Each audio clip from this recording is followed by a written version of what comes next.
이대호입니다.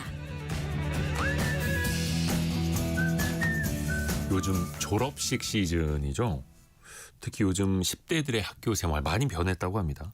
뭐 당연히 부모 세대랑 차이가 많이 날 텐데 트렌드 팔로우 시간에 한번 또 들어보실까요?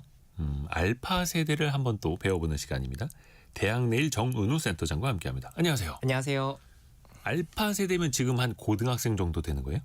그렇습니다. 이게 방송 들으시는 분들은 아니 예. MZ세대라는 말 나온 지도 엊그제 그죠, 같은데 Z세대. 뭐가 또 나왔나라고 생각하실 수도 있는데 예. 이제 그 방금 말씀드렸던 밀레니얼 세대는 초기 밀레니얼 분들은 대부분 40대가 될 정도로 시간이 좀 그쵸. 흘렀고요. 네, 이 중에서 알파 세대는 2010년 이후에 태어난 그러니까 아직 20살이 되지 않은 10대 분들을 뜻하는 용어고요. 이게 호주에서 시작된 세대 구분이고요. 2010년대생. 네, 맞습니다. 네. 그리고 지금 이제 고등학생들이죠. 그래서 호주에서 시작된 세대 구분이고 태어날 때부터 디지털 기기가 있었고 그리고 AI 사용이 잘하면서 굉장히 친숙해진 이런 시대적인 특성이 있고 그러다 보니까 활자보다는 영상이나 이미지로 소통하는 이런 또 특성들이 좀 있습니다. 제가 81년생이다 보니까 M세대고 그렇죠. 저희 큰애가 올해 고등학교 가는데 알파 알파 세대. 세대입니다. 그럼 네. 제가 대표적인 초기 MZ. 밀레니얼 세대이신 거죠. 그것도 초기라고 강조를 하셔야 되나요?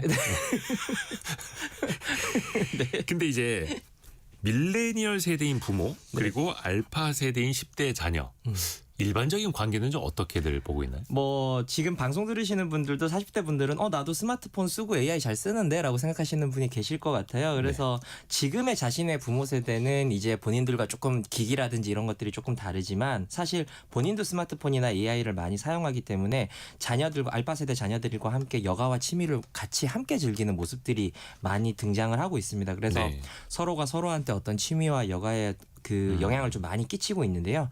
실제 조사를 보면 저희가 인터뷰를 했을 때 10대들이 40대 분들이 좋아하셨던 슬램덩크나 무한도전 이런 것들을 내가 좋아한다라고 하는 친구들이 굉장히 많았었고요. 네. 이게 왜 그런가 보니까 이게 알고리즘이 좀 비슷하다 보니까 이게 부모 콘텐츠 소비에도 영향을 좀 받고 또 취미가 같으면은 가령 아빠가 농구를 좋아하면 또 아이들이랑 같이 슬램덩크를 또 보러 가고 이런 현상도 많이 일어나고 있고 아무래도 자녀들은 부모들이 좀 알고리즘을 관리해 주는 경우가 좀 많다 보니까 네. 여기 알고리즘이 겹치는 경우가 있었습니다. 그래서 실제 조사를 좀 해보면 자녀와 소통할 때 어떤 소재로 이야기를 많이 나누시냐라고 물어봤을 때 4위가 취미생활이었고요. 6위가 이 콘텐츠였습니다. 네. 그러니까 그 밀레니얼 세대랑 알파 세대는 그러니까 40대 부모랑 10대 자녀는 공감대가 더 쉽게 형성이 될 것 같아요. 코드가 비슷한 거죠. 네. 레트로로 다시 보기도 맞습니다. 하고 뭐 무한도전도 그렇고 옛날 드라마 파리의 연인 이런 것도 유튜브로 보면서 10대들이 그렇죠. 또 다 알고 네, 있더라고요. 네. 신기합니다. 또 밀레니얼 세대 40대 부모들이 또 경제에 관심 많잖아요. 투자에도 네. 관심 많고. 그렇죠. 아이들도 덩달아서 재테크에 눈을 일찍 떠요. 말씀하셨던 것처럼 이 부모가 자녀 세대한테 그런 재미있는 컨텐츠 경험만 물려주는 게 아니라 최근 그 밀레니얼 부모들은 아까 잠깐 그 퀴즈에서도 나왔었지만 자산을 물려주기보다는 네. 내가 자산을 형성하는 법을 좀 교육시켜 주겠다라고 하는 그 진심이 좀 있습니다. 그래서 물고기를 주기보다 물고기 잡는 법. 이를테면 그런 거죠. 그래서 알파 세대 저희가 인터뷰를 했을 때 10명 중에 9명이 무려 나는 주식의 개념에 대해서 정확히 알고 있다라고 답을 했었고 알파 세대가요? 네, 10대들이요? 네, 10대들이 주식이 뭔지 정확하게 인지하고 있었고 오. 5명은 심지어 나는 주식을 보유하고 있다라고 이야기를 하기도 했었습니다. 네. 그래서 아무래도 말씀하셨던 그 40대 부모들이 외환위기 겪었지 또 감염병 시기 겪었지 이러다 보니까 이 경제적으로 불확실성을 계속 겪고 있는 세대다 보니까 우리 자녀만큼은 좀 경제교육을 좀 조기에 시켜줘야 되겠다 이런 니즈가 좀 크게 발현되고 있는 것으로 드러나고 있고요. 실제로 초등 자녀가 있는 분을 대상으로 저희가 경제교육을 하냐고 여쭤봤는데 네. 94%가 하고 있다라고 이야기를 하셨습니다. 네. 윤영은 님이 요새 아이랑 아빠랑 레트로 게임 같이 하면서 소통하는데 나름 좋은 방법인 것 같아요. 맞습니다. 네. 레트로 게임 아니죠. 옛날에 그 게임 팩 꽂아서 네, 쓰던 네, 거. 네. 요즘에는 뭐 전자방식으로 많이 네. 나오고 있고. 김미진 님도 저희 집도 주말에는 아빠랑 아이들이 게임 삼매경이네요. 네. 맞습니다. 그러니까 같이 이제 공감하고 같이 이제 시간도 즐길 수 그렇죠. 있다라는 소위 거. 말하는 오락실 게임 같은 거를 그렇죠. 40대 때는 40대 아버지들은 또 많았는데 또 지금 아이들은 이제 오락실 거의 없으니까. 네. 또 그 시절을 추억하면서 또 네, 같이 할 수 있는 맞습니다. 거고. 재테크 이야기도 했는데 주식을 10명 중에 9명이 알고 있다. 네. 10대가. 초등학교에서 모의 투자 수업을 하는 것도 있어요? 그렇습니다. 이런 경향성이 좀 드러나다 보니까 모의 투자 대회 같은 것들도 많이 개최가 되고 있고요. 또 트렌드가 이렇다 보니까 지자체랑 그 지자체 청소년 센터죠. 청소년 센터랑 아예 금융 투자 기관이 손잡고 이 모의 투자 대회와 그리고 결과 발표를 하는 경우가 늘고 있습니다. 그래서 일각에서는 학생들한테 너무 재테크의 수단으로 투자만 강요되는 게 아니냐라고 이야기를 하시는 분들도 있는데 오히려 이런 교육을 좀 일찍 해서 투자와 도박의 차이를 좀 분명하게 알고 있는 게 더 건강하다라고 하는 전문가 의견들도 있고요.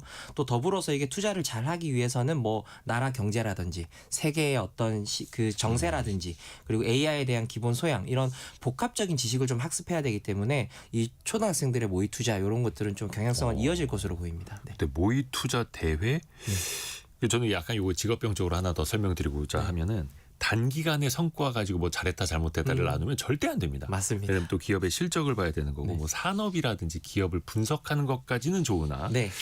단기간에 뭐 주가 등락 잘 맞췄다 틀렸다 이거 가지고는 절대 평가를 하면 안 된다라는 거. 맞습니다. 장기간 성과가 더 네. 중요한 그런 거예요. 교육을 하는 것으로 알고 있습니다. 좋습니다. 네. 네.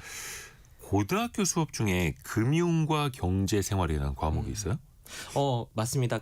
이제는 학생들은 이제 주식, 채권 같은 투자 개념부터 시작해서 자산 관리라든지 내 네. 신용도 점수라든지 이런 것들이 이제 학교에서 좀 배우게 됩니다. 그래서 신용 점수 관리. 네, 맞습니다. 그래서 방송 들으시는 분들은 아니 우리 때도 뭐 정치 경제 과목 같은 거 있었는데 네, 라고 맞아요. 생각하실 분들도 있으실지 모르겠는데 그건 약간 원론에 가까운 경제학 수업에 가깝고요. 이건 아예 월급 관리라든지 예적금과 투자는 또 어떻게 다른지 대출이 뭔지 말씀드렸던 신용 점수는 어떻게 관리해야 되는지 이런 실제 실생활과 관련된 굉장히 필요한 정보까지 배우고 또 최근에 문제가 되고 있는 금융사기에 대해서도 또 배우게 되는 이런 수업이라고 보시면 될 것 같습니다. 그러니까 이론뿐만 아니라 실제 사례까지. 그렇죠.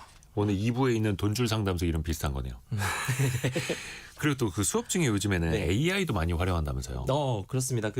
이제 기성세대 분들은 AI를 내가 배워서 익혀야 되는 대상으로 이제 바라보는 반면에 10대들은 자라면서 원래 AI가 굉장히 익숙했던 세대로 자라났었기 때문에 이제는 뭐 실제로 검색을 할 때 포털보다는 AI를 더 이용을 하고 그리고 친구한테 뭐 고민 털어놓을 거 AI에 털어놓고 뭐 이런 이야기들은 사실 자주 많이 소개해 드렸는데 최근에는 이 학생 상담 역시도 AI를 주로 많이 사용하고 있어서 학생들이 선생님한테 먼저 오기 전에 AI를 통해서 고민 상담한다라는 거를 학교 측에서 좀 포착을 하고 아예 AI 서비스를 유료 결제해서 상담할 때 배포하는 학교들도 늘어나고 있습니다. 학교에서요. 학교에서 결제를 해서 때도. 배포를 하고 있는 거죠.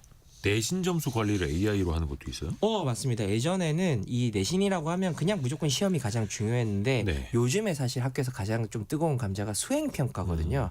이 수행평가가 굉장히 중요한데 이게 처음에 도입 취지는 학생들의 좀 과중한 어떤 입시 부담, 시험 부담을 줄이는 방향으로 교육 과정이 개편되면서 수행평가가 좀 강조가 된 건데 아무래도 이 치열한 입시 현실 자체가 좀 바뀌지 않다 보니까 이게 좀 약간 주객이 전도가 돼서 요즘에는 이 수행평가 때문에 밤을 새우는 맞아요. 이런 경우가 좀 늘어나고 있습니다. 그래서 참신한 주제의 수행평가를 하자라고 하는 게 또 많이 늘어나서 이걸 또 요즘 영상으로 찍어 올리는 트렌드가 좀 늘어나고 있거든요. 그래서 네. 최근에 화제가 됐던 것 중에 하나는 음악 수행평가 과제로 그 전자드럼이라는 게 있습니다. 이제 네네. 그걸 이제 연주하는 학생 영상이 또 화제가 되기도 했었고 또 AI 관련된 프롬프트 작성 수행평가 같은 거는 어느 정도 기본이 좀 되고 있고요. 또 창업자가 되기 위해서 사업계획서를 써보는 수행평가라든지 아니면 인테리어 프로그램 돌려보는 법 이런 것들처럼 실제 실생활과 굉장히 밀접한 형태의 수행평가가 늘고 있는 것도 하나의 흐름이라고 볼 수 있습니다. 이야, AI를 이제 진짜 교실에서도 활용을 하고 맞습니다. 있다는 거. 네. 그럼 선생님들이 좀 부담되실 것 같은데요? 맞습니다. 선생님들도 AI 잘 써야 되잖아요. 실제로 내가 AI 교육 나도 이제 막 엄청 열심히 받고 있다라고 하는 선생님분들 되게 많으셨고요. 네. 그렇고 이제 그렇게 익힌 이제 AI를 또 학생들한테 사용법을 또 교육을 또 해야 되니까 이런 것들과 관련돼서 열심히 익히고 계셨고 또 AI 사용법을 교육한 거에서 그치지 않고 학생들이 배운 것을 또 수행평가 과제로 제시하는 선생님들이 많아지고 있는데 예를 들면 이런 겁니다. 음악 시간에 이제 노래 만드는 AI 사용법을 가르쳐주고 학생들한테 그냥 노래 만들라 이런 것들이 아니라 네네. 뮤지컬 곡을 만들게 해서 실제로 오프라인에서는 그 뮤지컬로 무대를 올리는 겁니다. 네. 구성까지 해보는 거예요. 네. 그렇게 해서 실제 곡만 만들고 끝나는 게 아니라 학생들이 다 같이 협동을 해서 공연까지 올려서 이게 어떻게 보면 온라인으로 AI도 익히고 오프라인으로 어떤 단합력이라고 할 거예요. 팀워크 이런 것들까지 한번 해보면서 온오프가 좀 잘 조화된 굉장히 효능감 높은 교육 방식으로 좀 각광을 받고 있습니다. 네. 그러니까 망치와 못 사용법만 알려주는 게 아니라 그걸로 가구를 만들어 보게끔 하는 맞습니다. 실제 그게 또 결과물까지. 교육이라는 거죠. 네네 맞습니다. 이동우님이 저는 솔직히 AI가 무서워요. 너무 AI 시대로 변하고 있어서 뭔가 불안해요라고 또 보내주셨고 저는 그 며칠 전에 저희 부모님한테 어머니한테 네. AI 애플리케이션을 깔아드렸거든요. 아, 네. 그러니까 자꾸 옆에서 메모를 하시는 거예요. 순서대로 뭐 누르고 뭐 누른 다음에 뭐 적지 마시라 그랬어요. 외우려고 하지 말고 그냥 이해하시라고. 네.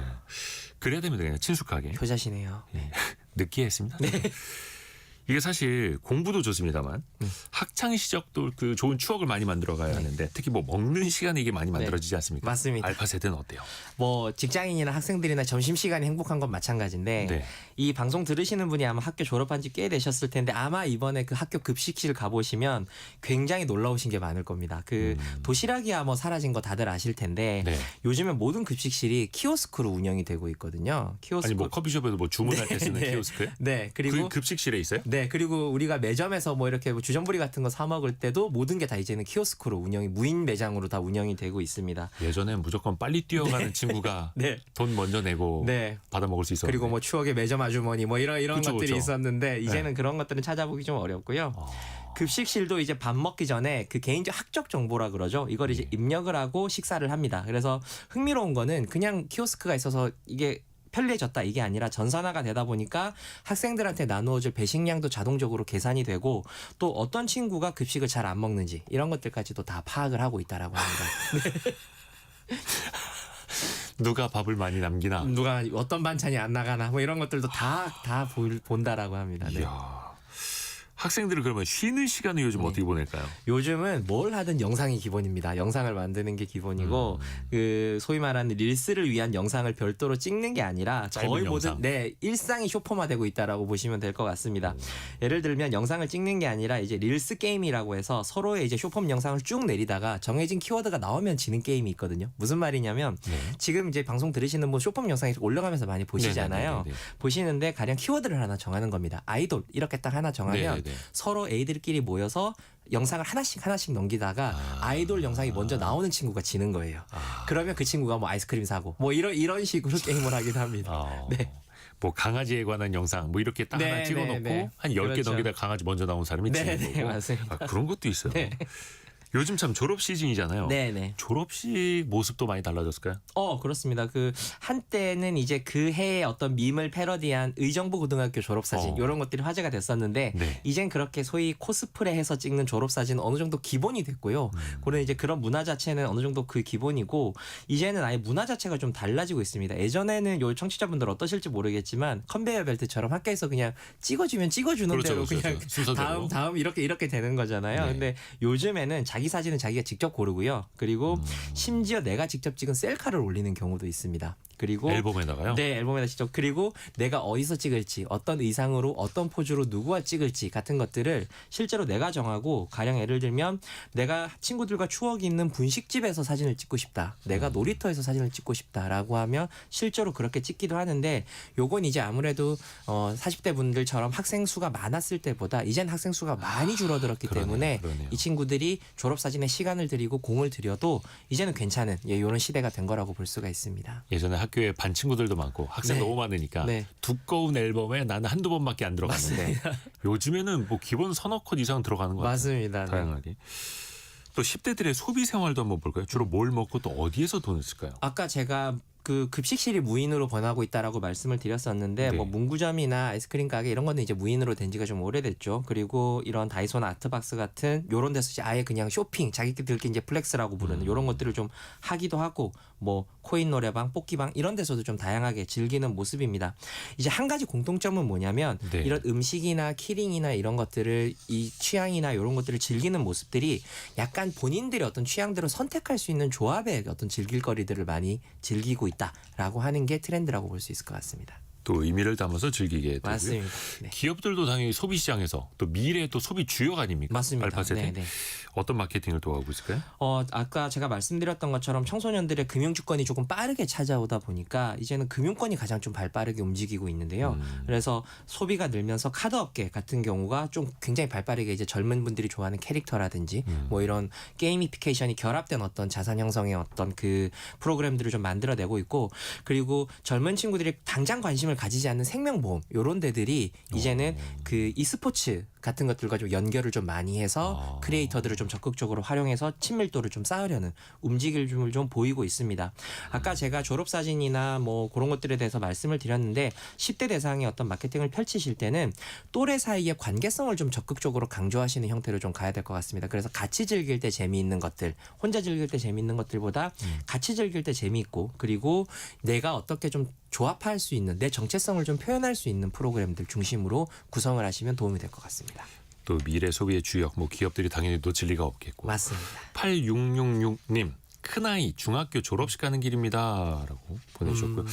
오늘 경제상식 퀴즈 정답 맞춰주셨고 아들아 아빠가 너에게는 오늘 예쁜 꽃다발을 안겨주마라고. 이게 최고죠. 이게 맞습니다. 최고죠. 대학내일 정은우 센터장 함께했습니다. 고맙습니다. 고맙습니다. 라디오 정보센터